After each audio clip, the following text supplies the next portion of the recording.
Et si votre beauté devenait votre malédiction? Daniela Gaviria était une jeune femme comme tant d'autres.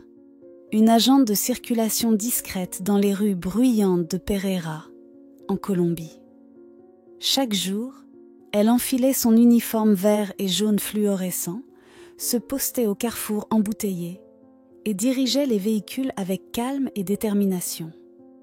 Sous le soleil écrasant, entre les klaxons impatients et l'agitation urbaine, elle faisait son travail, sérieusement, sans chercher à se faire remarquer. Mais il suffisait d'un rien, d'un geste, d'une lumière, d'un moment. Un jour d'octobre, alors qu'elle accomplissait sa mission comme d'habitude, un passant l'a filmée. Une courte vidéo. Daniela, concentrée, levait les bras pour réguler la circulation. Le soleil illuminait son visage. Ses gestes étaient précis, ses traits sereins. Rien d'exceptionnel en apparence. Mais cette vidéo, postée sur TikTok, a changé sa vie. En quelques heures, elle est devenue virale. Des milliers de vues, puis des millions. Des commentaires émerveillés, des internautes hypnotisés par sa prestance. On l'a surnommée l'agente la plus belle de Colombie. Des pages de fans sont apparues.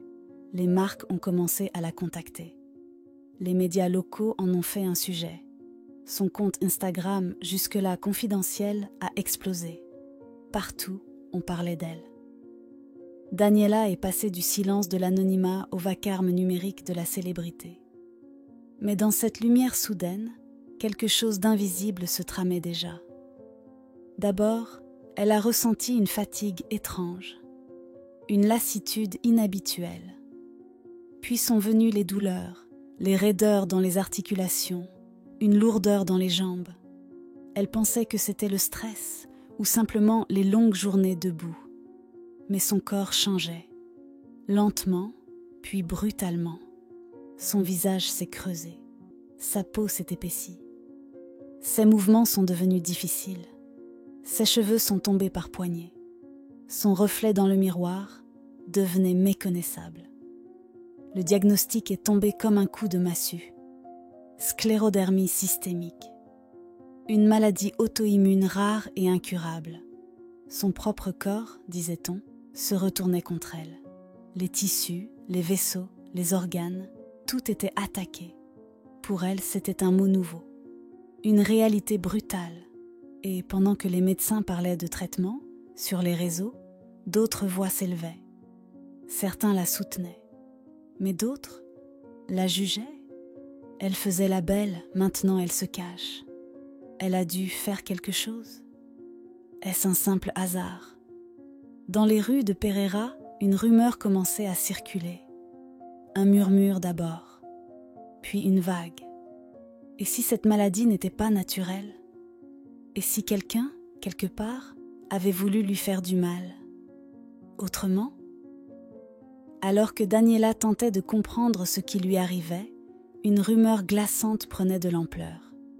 Certains disaient que sa maladie n'avait rien de naturel, que ce n'était pas le hasard, ni la génétique, ni le stress, mais quelque chose de plus ancien, de plus obscur.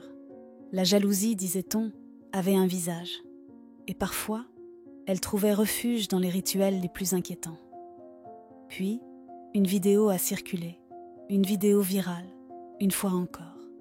Mais cette fois, ce n'était pas son visage rayonnant au soleil. C'était un cimetière. Un homme, se présentant comme vidante, un voyant, affirmait avoir été guidé par des visions. Il filmait ses pas dans un vieux cimetière de Pereira. À l'ombre d'un arbre tordu, il creusait la terre avec ses mains. Et ce qu'il en a sorti a glacé le sang de milliers d'internautes. Une boîte, du tissu noir, une photo froissée, le visage de Daniela, cloué, souillé. À côté, une poupée en chiffon, transpercée d'aiguilles rouillées. Des mèches de cheveux, enroulées dans un fil rouge. Tous les éléments typiques d'un rituel de Brujeria, la sorcellerie populaire sud-américaine. La vidéo a explosé, encore. Mais cette fois, ce n'était plus de l'admiration, c'était de la peur. de la fascination morbide. Des internautes zoomaient, ralentissaient les images, cherchaient à prouver que c'était bien Daniela sur la photo. Pour beaucoup, il n'y avait plus de doute. Quelqu'un avait voulu l'éteindre. On l'a frappée par jalousie. Sa beauté dérangeait. Elle a été ensorcelée. Il faut prier pour elle. La théorie s'est propagée comme une traînée de poudre. Des émissions locales ont évoqué l'affaire. Des experts autoproclamés en sorcellerie ont défilé sur les plateaux. Des gens ont cherché le lieu exact du cimetière. La vidéo du vidante est devenue une légende urbaine. Et au cœur de ce vacarme numérique, Daniela, elle, se taisait. Elle affrontait un autre bruit, celui, plus sourd, plus cruel, de la douleur. Les nuits sans sommeil.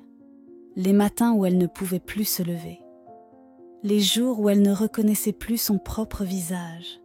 Puis, un jour, elle a parlé. Pas dans un plateau télé, pas dans un communiqué, mais dans une simple vidéo enregistrée dans sa chambre, sans maquillage, sans filtre, les traits tirés, les cheveux clairsemés, les mains raides, et pourtant, une force dans le regard. Sa voix posée a dit « La vérité, je ne sais pas. Je ne peux pas affirmer qu'on m'a fait du mal, mais je refuse de donner du pouvoir à ceux qui est mauvais. Depuis le début, j'ai tout remis entre les mains de Dieu. Elle n'a ni nié, ni accusé. Elle a choisi une autre voie, la foi. Alors que d'autres cherchaient des coupables, elle cherchait la guérison, des traitements lourds, des médicaments puissants, des séjours à l'hôpital. Et, en décembre 2024, une greffe de moelle osseuse à haut risque. Parfois, elle partageait son parcours sur Instagram. Non pas pour faire pitié, mais pour montrer la vérité. Crue, dure, humaine. Je suis toujours moi, écrivait-elle. Plus libre, plus mature, moins fragile, plus vraie. 16 abonnés ont vu ses mains se déformer, sa peau se tendre, ses larmes couler. Mais ils ont aussi vu une chose plus forte encore, le courage de rester debout. Daniela n'était plus la belle agente de circulation. Elle était devenue un symbole, pas celui de la perfection, mais celui de la résilience. Elle avait tout perdu, son apparence, sa force, sa santé. Mais elle avait gardé ce que beaucoup n'ont jamais eu, une âme qui ne plie pas. Aujourd'hui, elle parle pour les invisibles, pour ceux qui souffrent dans l'ombre, pour les femmes blessées, les jeunes brisés, les êtres trop vite jugés. Elle nous rappelle que la beauté n'est pas une forme figée. C'est une lumière intérieure qui survit à tout. Daniela Gaviria aurait pu disparaître, se retirer, se taire. Elle a choisi l'inverse. Et si l'on ne saura peut-être jamais si elle a été victime d'un rituel, une chose est sûre, aucune magie noire n'a su éteindre sa lumière.